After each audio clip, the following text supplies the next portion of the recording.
ఓం శ్రీ జ్ఞాన సరస్వతే నమః. శ్రీ దక్షిణామూర్తి స్తుతి.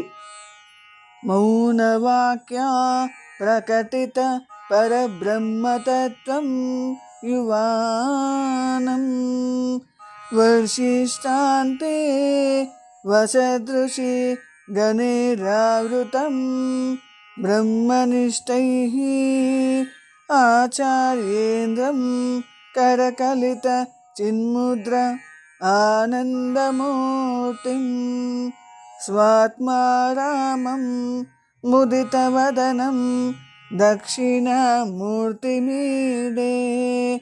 వటవిటపి సమీపే భూమిభాగే నిషన్నం సకలమునిజనానాం జ్ఞానదాతారమారాత్ త్రిభువనగురుమీశం దక్షిణామూర్తిదేవం జనన మరణ దుఃఖచ్ఛేదదక్షం నమామి. చిత్రం వటత ఊర్మూలే వృద్ధాః శిష్యా గురుర్యువా గురోస్తు మౌనం వ్యాఖ్యానం శిష్యా స్తుచిన్న సంశయాః నిధయే సర్వవిద్యానాం విషజే భవరోగిణాం గురవే సర్వలోకానాం దక్షిణామూర్తయే నమః.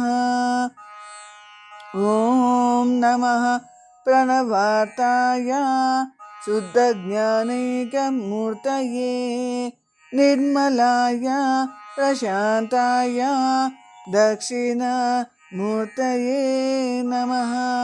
ఈశ్వరో గురురాత్మేతి మూర్తిభేద విభాగినే వ్యోమ వద్వాప్తదేహాయ దక్షిణామూర్తయే నమః. ఇతి శ్రీ దక్షిణామూర్తి స్తుతిః సంపూర్ణం.